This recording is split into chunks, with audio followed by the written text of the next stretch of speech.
Berlinale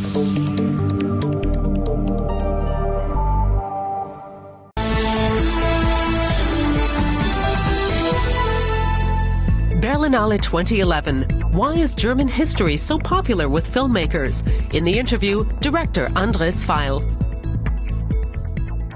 Andres Veiel, you have a very big reputation here in Germany as a documentary filmmaker, but now you've got your first feature film showing here at the Berlin Film Festival in competition, no less.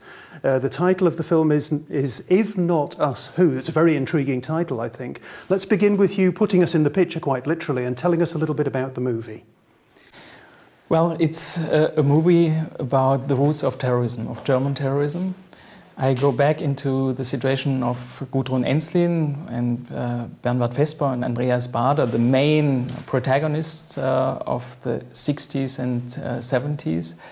And I'm interested in the question, what are the necessities of political violence? The necessities. The necessities, what are the roots of this violence? And I learned a lot by a long research work, looking into the families, looking into an extreme kind of love story, looking into the political impact of Vietnam, of the 60s, of the trial, Auschwitz trials, Eichmann trials. So it's like a research work, and I got a very intensive and, from my perspective, strong story for a film. I was really surprised. I asked myself, is it a story? And I found out it is. Mm-hmm. We've got to tell the audience out there that you have a very personal interest in this because you grew up in Stuttgart, where there's the Stammheim prison. Gudrun Ensslin also came from Stuttgart, of course, and you went to those trials back then. You actually saw Gudrun Ensslin in person. Yeah, it was, for me, it was some sort, you can call it enlightenment, because when I was 13, 14, I was in the young conservative youth organization of the so-called Junge Union. And I went to the trials, and I was impressed and shocked at the same time. Impressed because of this aura, this realm of, well, we will fight, it doesn't matter if you will die. So I was very young, and I felt like a martyr. They are really a martyr. A martyr. They are really willing to change something, and they are willing to die. So this was something I was impressed a lot. And there was another experience, much more personal. I came out of this trial and I met somebody from the CDU, from this conservative party, and he had connection to some secret services. And he told me, there's a file about you. So if you will at any time get a position in this state, whatever it is, stop going there. You will get problems. And I said, okay, what kind of state I'm living in? If this is the problem, just I go to a trial, this is a very normal democratic process, visiting a trial, and just because going there, I will get problems. So I had many doubts, and so I said, okay, I will stop. I will quit this party and I have to go to another direction. A lot of people would say we live in the age of terrorism. You're making a film about terrorism. For many people around the world, terrorists are bad people. They are evil people, full stop. You've made a film about terrorists, so you've made a film about bad people. Yeah, you have to see both sides. You have to, of course, they are victims. Yeah. They are victims. They killed people. And this is a moral question. I always said from the very beginning, it's not acceptable.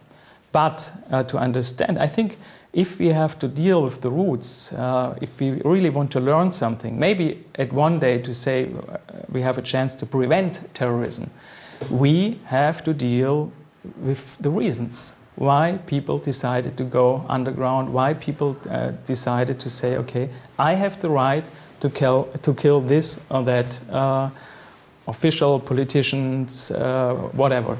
And of course it's something I can just dismiss and say, okay, I don't want to look into this case. But at any rate, at any country, I think we have to deal with it. We have to really confront us with the deeper reason, with the motivations. And if we just say it's bullshit, they are killers, we don't learn anything about it.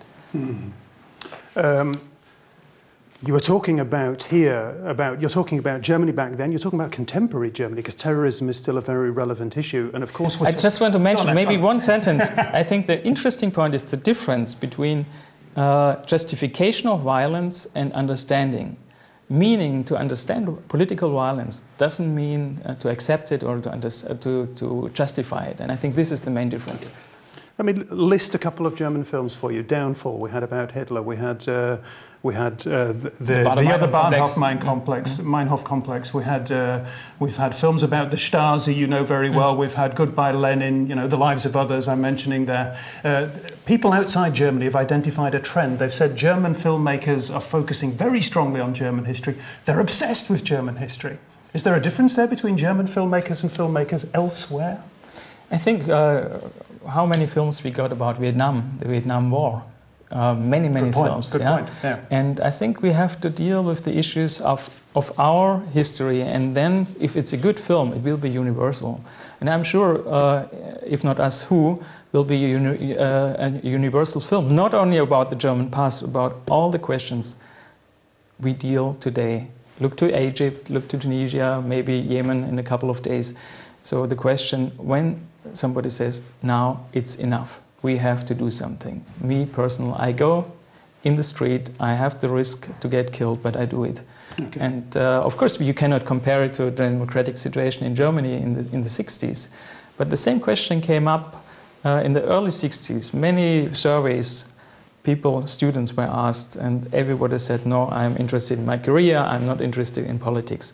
And a couple of weeks later, people were in the streets fighting, demonstrating. So the question is why and when? When people say, okay, what have to happen, that something is about to happen. Okay.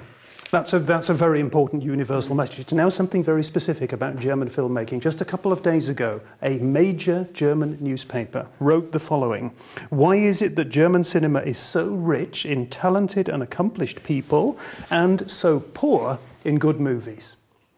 Can you answer that question for me? Is it true? Is the observation relevant, true? Well, it certainly knocked me over. I tell you something. To make a film like If Not Us Who, about 100 people are in the position to decide if the film will be done or not. So we have the film commissions, we have the commissioning editors in TV stations, we have the distribution companies, etc., etc. So many people try to intervene, to say, okay, if you will give money, do this and do that. And the problem is to resist, to say what is the core of the story, what I really want to tell. And sometimes to take advice, to try, and then to decide, okay, it fits, it doesn't fit. And the problem is the pressure is really big sometimes, or mostly, and really to know what do I want to tell. And this is a question of time, of dealing with it. When I really know, I went in every detail. I have 4 good reasons for this very scene. And somebody will enter the room and say, okay, quit this scene, skip it. It's not necessary. I can tell, okay, 1, 2, 3, 4, that's the reason, so I keep it.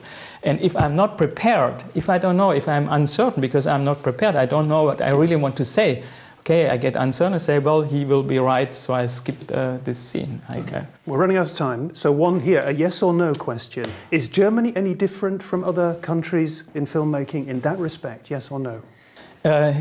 It is different, and that's good. Good. And nevertheless, despite the hurdles you've mentioned, great films get made in Germany. You make a lot of them. Great stuff. Thank you very much for talking to us today, Andres Veiel. Thank you too.